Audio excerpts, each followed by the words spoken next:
സ്തോത്രം. പാരിച്ച ദുഃഖത്താൽ പോരാട്ടമാകിലും നേരോടെ ജീവിച്ചു ആറുതൽ പേടും ഞാൻ. തീരും എൻ ദുഃഖം വിലാപവും ചേരും ഞാൻ സ്വർഗേ വേഗം. ഹല്ലേലൂയാ. കഷ്ടതയാകിലും നഷ്ടങ്ങൾ വന്നാലും ഇഷ്ടന്മാർ വിട്ടാലും തുഷ്ടിയായി ജീവിക്കും. തീരും എൻ ദുഃഖം വിലാപവും ചേരും ഞാൻ സ്വർഗേ വേഗം. ഹല്ലേലൂയാ. കൂട്ടുകുടുംബക്കാർ തിട്ടമായി വിട്ടിടും, കൂട്ടു സഹോദരർ ഭ്രഷ്ടനായി തള്ളിയിടും. തീരും എൻ ദുഃഖം വിലാപവും ചേരും ഞാൻ സ്വർഗേ വേഗം. ഹല്ലേലൂയാ. എന്തു മനോഹരം അന്ത ചിന്തിക്കുകിൽ, സന്തോഷദേശമേ നിന്നിൽ ഞാൻ ചേർന്നിടും. തീരും എൻ ദുഃഖം വിലാപവും ചേരും ഞാൻ സ്വർഗേ വേഗം. ഹല്ലേലൂയാ. ദൂരത്തായി കാണുന്ന സോദരക്കൂട്ടത്തെ, യോർദാനിനക്കരെ സ്വാഗത സംഘത്തെ, തീരും എൻ ദുഃഖം വിലാപവും ചേരും ഞാൻ സ്വർഗേ വേഗം. ഹല്ലേലൂയാ. ബോട്ടിൽ ഞാൻ കയറിയിടും പാട്ടോടെ യാത്രയ്ക്കായി, കോട്ടമില്ലാതുള്ള വീട്ടിൽ ഞാൻ എത്തിയിടും. തീരും എൻ ദുഃഖം വിലാപവും ചേരും ഞാൻ സ്വർഗേ വേഗം. ഹല്ലേലൂയാ. രാജമുടി ചൂടി രാജാതിരാജനെ ആലിംഗനം ചെയ്യും നാളിലെന്താനന്ദം. തീരും എൻ ദുഃഖം വിലാപവും ചേരും ഞാൻ സ്വർഗേ വേഗം. ഹല്ലേലൂയാ. Praise the Lord. വിശുദ്ധ വേദഭാഗം 30-ാം സങ്കീർത്തനം 1 മുതലുള്ള ചില തിരുവചനങ്ങൾ. യഹോവേ, ഞാൻ നിന്നെ പുകഴ്ത്തുന്നു, നീ എന്നെ ഉദ്ധരിച്ചിരിക്കുന്നു. എൻ്റെ ശത്രുക്കൾ എന്നെക്കുറിച്ച് സന്തോഷിപ്പാൻ നീ ഇടയാക്കിയതും ഇല്ല. എൻ്റെ ദൈവമായ യഹോവേ, ഞാൻ നിന്നോട് നിലവിളിച്ചു, നീ എന്നെ സൗഖ്യമാക്കുകയും ചെയ്തു. യഹോവേ, നീ എൻ്റെ പ്രാണനെ പാതാളത്തിൽ നിന്ന് കരയേറ്റിയിരിക്കുന്നു. ഞാൻ കുഴിയിൽ ഇറങ്ങിപ്പോകാതിരിക്കേണ്ടതിന് നീ എനിക്ക് ജീവരക്ഷ വരുത്തിയിരിക്കുന്നു. യഹോവയുടെ വിശുദ്ധന്മാരെ, അവന് സ്തുതി പാടുവിൻ, അവൻ്റെ വിശുദ്ധ നാമത്തിന് സ്തോത്രം ചെയ്യുവിൻ. അവൻ്റെ കോപം ക്ഷണനേരത്തേക്കേയുള്ളൂ, അവൻ്റെ പ്രസാദമോ ജീവപര്യന്തം ഉള്ളത്. സന്ധ്യയിങ്കൽ കരച്ചിൽ വന്ന് രാപാർക്കും, ഉഷസ്സിലോ ആനന്ദഘോഷം വരുന്നു. ഞാൻ ഒരു നാൾ കുലുങ്ങിപ്പോകയില്ല എന്ന് എൻ്റെ സുഖകാലത്ത് ഞാൻ പറഞ്ഞു. യഹോവേ, നിന്റെ പ്രസാദത്താൽ നീ എൻ്റെ പർവ്വതത്തെ ഉറച്ചു നിൽക്കുമാറാക്കി. നീ നിന്റെ മുഖത്തെ മറച്ച് ഞാൻ ഭ്രമിച്ചു പോയി. യഹോവേ, ഞാൻ നിന്നോട് നിലവിളിച്ചു, യഹോവയോട് ഞാൻ യാചിച്ചു. ഞാൻ കുഴിയിൽ ഇറങ്ങിപ്പോയാൽ എൻ്റെ രക്തം കൊണ്ട് എന്ത് ലാഭമുള്ളൂ? ധൂളി നിന്നെ സ്തുതിക്കുമോ? അത് നിന്റെ സത്യത്തെ പ്രസ്താവിക്കുമോ? യഹോവേ, കേൾക്കണമേ, എന്നോട് കരുണയുണ്ടാകണമേ. യഹോവേ, എൻ്റെ രക്ഷകനായിരിക്കണമേ. നീ എൻ്റെ വിലാപത്തെ എനിക്ക് നൃത്തമാക്കി തീർത്തു. എൻ്റെ രട്ട് നീ അഴിച്ച് എന്നെ സന്തോഷം ഉടുപ്പിച്ചിരിക്കുന്നു. ഞാൻ മൗനമായിരിക്കാതെ നിനക്ക് സ്തുതി പാടേണ്ടതിനെ തന്നെ. എൻ്റെ ദൈവമായ യഹോവേ, ഞാൻ എന്നേക്കും നിനക്ക് സ്തോത്രം ചെയ്യും. ഹല്ലേലൂയ. ഈ തിരുവചനങ്ങളാൽ ദൈവം നമ്മേവരെയും സമൃദ്ധിയായി അനുഗ്രഹിക്കുമാറാകട്ടെ. ആമേൻ. ഹല്ലേലൂയ. ദൈവവചനത്തിൽ നിന്ന് അല്പമായി നമുക്ക് ചിന്തിക്കാം.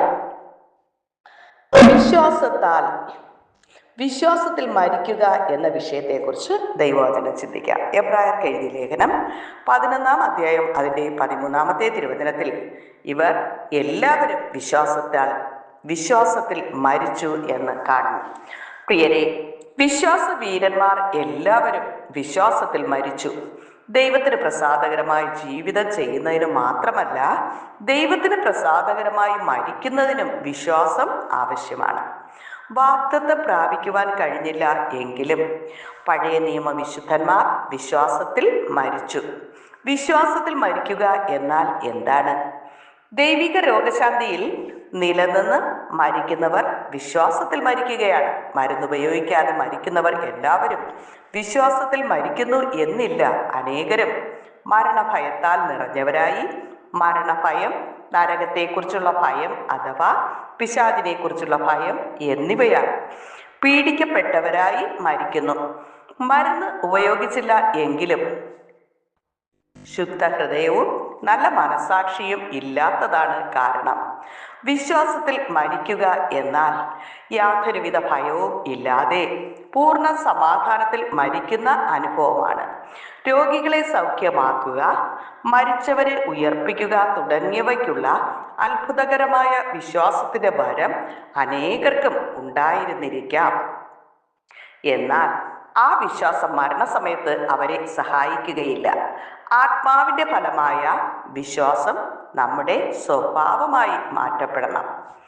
TPM സഭാസ്ഥാപകൻ പാസ്റ്റർ പോൾ ഒരിക്കൽ രോഗിയായി മരണാസന്ന നിലയിൽ ആയിരുന്നപ്പോൾ അദ്ദേഹം മുൻപ് അംഗമായിരുന്ന സഭയിലെ ഒരു പുരോഹിതൻ അദ്ദേഹത്തെ കാണുവാൻ വന്നു. തൻ്റെ ശരീരത്തിലുള്ള പരുക്കൾ ചൂണ്ടിക്കാണിച്ചുകൊണ്ട് ആ പുരോഹിതൻ ഇപ്രകാരം പറഞ്ഞു: താങ്കൾ ഇപ്പോൾ എന്ത് വേദന സഹിക്കുന്നു എന്ന് നോക്കുക. ഉടനെ പാസ്റ്റർ പോൾ പുഞ്ചിരിച്ചുകൊണ്ട് ഇങ്ങനെ മറുപടി പറഞ്ഞു: നിങ്ങൾ അത് മാത്രമേ കണ്ടുള്ളൂ, നിങ്ങൾ ഇവിടം കണ്ടില്ല. തൻ്റെ നെഞ്ചിൽ തൊട്ട് കാണിച്ചുകൊണ്ട് ഇവിടെ ഹൃദയത്തിൽ ഗർജിക്കുന്ന ഒരു സിംഹമുണ്ട്. മുഴു നരകവും നമുക്കെതിരെ ഉയർന്നാലും ഭയപ്പെടേണ്ടതില്ല. നീതിമാൻ സിംഹത്തെ പോലെ ധൈര്യമായിരിക്കും. അതികഠിനമായ കലക്കത്തിലും നമ്മുടെ മരണസമയത്ത് പോലും നാം സിംഹത്തെ പോലെ ആയിരിക്കണം. നമ്മുടെ മുൻ ചീഫ് പാസ്റ്റർ ലാറൻസ് മരണസമയത്ത് വളരെയധികം ബലഹീനനായിരുന്നു എങ്കിലും തൻ്റെ ആത്മാവ് ഗർജിക്കുന്ന സിംഹത്തെ പോലെ ആയിരുന്നു. തൻ്റെ കരങ്ങൾ ഉയർത്തിപ്പിടിച്ചുകൊണ്ട് പാതാള ഗോപുരങ്ങൾക്ക് ജയാളിയായ ക്രിസ്തുവിൻ്റെ സഭയെ ഒരിക്കലും തോൽപ്പിക്കുവാൻ സാധ്യമല്ല എന്ന് പറഞ്ഞു. ചിലർ വലിയ വിശ്വാസ വീരന്മാരെ പോലെയും ധൈര്യശാലികളെ പോലെയും കാണപ്പെട്ടേക്കാം. എന്നാൽ മരണത്തെ അഭിമുഖീകരിക്കുമ്പോൾ അവർ കുലുങ്ങിപ്പോകുന്നു. വിശ്വാസ വീരന്മാർ വിശ്വാസത്തിന് വേണ്ടി നിലനിൽക്കുന്നു. വിശ്വാസത്തിന് വേണ്ടി ജീവിച്ച്, വിശ്വാസത്തിന് വേണ്ടി പോരാടി, വിശ്വാസത്തിന് വേണ്ടി മരിച്ചു. നമുക്ക് വിശ്വാസം ഉണ്ടെങ്കിൽ നാം ദിവസേന മരിക്കും. മരിക്കുന്നത് ലാഭം എന്ന് അപ്പോസ്തലനായ പൗലോസ് പറയുന്നു. കർത്താവ് വരുവാൻ താമസിച്ചാൽ വിശ്വാസത്തിൽ ജീവിച്ച് വിശ്വാസത്തിൽ മരിക്കുവാൻ കർത്താവ് നമ്മെ സഹായിക്കട്ടെ. ആമേൻ. ദൈവകൃപയാൽ ഹല്ലേലൂയ, ആമേൻ, സ്തോത്രം. നമുക്ക് മുന്നോട്ട് പോകാൻ കർത്താവ് നമ്മെ സഹായിക്കട്ടെ.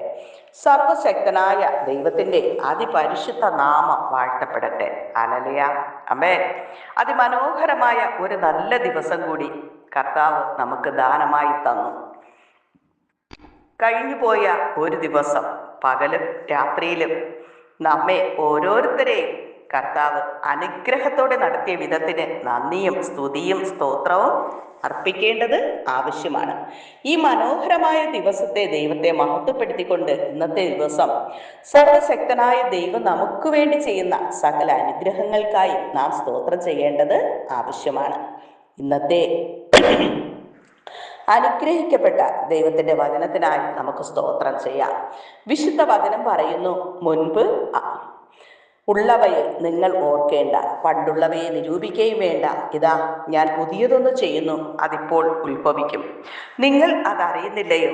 അതെ, മരുഭൂമിയിൽ ഒരു വഴിയും നിർജ്ജന പ്രദേശത്ത് നദികളും ഉണ്ടാകും. ഞാൻ തിരഞ്ഞെടുത്തിരിക്കുന്ന എൻ്റെ ജനത്തിന്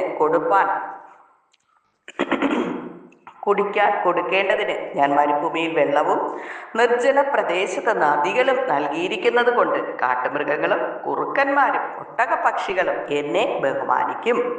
ഞാൻ എനിക്ക് വേണ്ടി നിർമ്മിച്ചിരിക്കുന്ന എൻ്റെ ജനം എൻ്റെ സ്തുതിയെ വിവരിക്കും എന്ന് യെശയ്യാ പ്രവാചകന്റെ പുസ്തകം 43-ാം അധ്യായം 18 മുതൽ 21 വരെയുള്ള വാക്യങ്ങളിൽ കാണുന്നു. ആകയാൽ പ്രിയരെ, ഈ പരിശുദ്ധ വചനത്തിൽ പറഞ്ഞിരിക്കുന്നത് പോലെ നമ്മുടെ വിശ്വാസത്തിൻ്റെ അളവ് വർദ്ധിച്ചുകൊണ്ട് പ്രത്യാശയിൽ ജീവിക്കുവാൻ സർവശക്തനായ ദൈവം നമുക്ക് കൃപ നൽകണമേ എന്ന് നമുക്ക് കർത്താവിനോട് ഒരുമിച്ച് പ്രാർത്ഥിക്കാം. സ്നേഹവാനായ നല്ല ദൈവമേ കർത്താവ്, ഒരിക്കൽ കൂടി അങ്ങയുടെ സന്നിധിയിലേക്ക് കടന്നു വരുവാൻ, അങ്ങ് ചെയ്ത നന്മകൾക്ക് നന്ദി പറയുവാൻ ആയുസിൻ്റെ ഒരു ദിനം കൂടി നീട്ടി തന്ന ദൈവത്തെ നന്ദിയല്ലാതെ മറ്റൊന്നും പറയുവാനില്ല കർത്താവേ. ഞങ്ങളെപ്പോലെ ഈ ദിനം കാണാമെന്ന് ആഗ്രഹിച്ച എത്രയോ പേർക്ക് കാണുവാൻ കഴിയാതെ വണ്ണം ഈ ലോകത്തുനിന്ന് മാറ്റപ്പെട്ടപ്പോൾ ഞങ്ങളെയും ഞങ്ങളുടെ പ്രിയപ്പെട്ടവരെയും ഈ പ്രാർത്ഥനയിൽ പങ്കെടുക്കുന്ന എല്ലാ മക്കളെയും ദൈവം കടലിലെ കൃഷ്ണമണി പോലെ കാത്തതിനായി, പരിപാലിച്ചതിനായി നന്ദി നിറഞ്ഞ ഹൃദയത്തോടെ അങ്ങയെ സ്തുതിക്കുന്നു, സ്തോത്രം ചെയ്യുന്നു. ദൈവം ചെയ്യുന്ന ചെറുതും വലുതുമായ എല്ലാ ഉപകാരങ്ങൾക്കും അനുഗ്രഹങ്ങൾക്കും സമാധാനങ്ങൾക്കും നന്ദി നിറഞ്ഞ ഹൃദയത്തോടെ ദൈവത്തെ സ്തുതിക്കുന്നു, സ്തോത്രം ചെയ്യുന്ന കർത്താവെ. അങ്ങ് ചെയ്യുന്ന സകല ഉപകാരങ്ങൾക്കും നന്മകൾക്കും സമാധാനങ്ങൾക്കും സൗഖ്യങ്ങൾക്കും നാശകരമായ കുഴിയിലും കുഴഞ്ഞ ചേറ്റിലും പിശാചിനാൽ ബന്ധിക്കപ്പെട്ട് കിടന്ന അടിയങ്ങളെ ക്രിസ്തുവാകുന്ന പാറയിലേക്ക് അടുപ്പിച്ച യേശുവിൻ്റെ മകൻ സ്നേഹത്തിന് നന്ദിയോടെ സ്തുതിക്കുന്നു, സ്തോത്രം ചെയ്യുന്ന കർത്താവെ. അങ്ങ് ചെയ്ത സകല നന്മകൾക്ക് നന്ദി കർത്താവെ. തുടർന്നും ദൈവസാന്നിധ്യത്തിൻ്റെ മറവിലായിരിക്കാൻ അങ്ങ് സഹായിക്കണം. ഈ പ്രാർത്ഥനയിൽ പങ്കെടുക്കുന്ന എല്ലാ മക്കളെയും ദൈവം അനുഗ്രഹിക്കണം കർത്താവെ. എല്ലാവരുടെ വിഷയങ്ങൾക്കും പരിഹാരം നൽകി ദൈവം മാനിക്കണമേ, അനുഗ്രഹിക്കണമേ എന്ന് പ്രാർത്ഥിക്കുന്നു. അപ്പ ഞാൻ നിങ്ങളെ ഒരു നാളും കൈവിടുകയില്ല, ഉപേക്ഷിക്കുകയില്ല എന്നറിഞ്ഞ് ചെയ്ത കർത്താവ് ഓരോരുത്തരുടെയും വിഷയങ്ങൾക്ക് അപ്പം ശ്രദ്ധ വച്ച് കേട്ട് തക്ക സമയം മറുപടി നൽകി മാനിക്കണമേ, അനുഗ്രഹിക്കണമേ, സൗഖ്യവും വിടുതലും സമാധാനം നൽകി നിത്യജീവന് വേണ്ടി സകലരെയും ഒരുക്കണമേ എന്ന് പ്രാർത്ഥിക്കുന്നപ്പ അനുഗ്രഹിക്കും. മാനിക്ക് കൃപയ്ക്കുള്ളിൽ മറച്ചുകൊള്ളും. യേശു കർത്താവിൻ്റെ നാമത്തിൽ ചോദിക്കുമ്പോൾ കൃപയോടെ കേൾക്കണം നല്ല പിതാവേ. ആമേൻ. God bless you. യേശുവിൻ്റെ സമാധാന സകല ഹൃദയങ്ങളിൽ നിറയുമാറാകട്ടെ. ആമേൻ.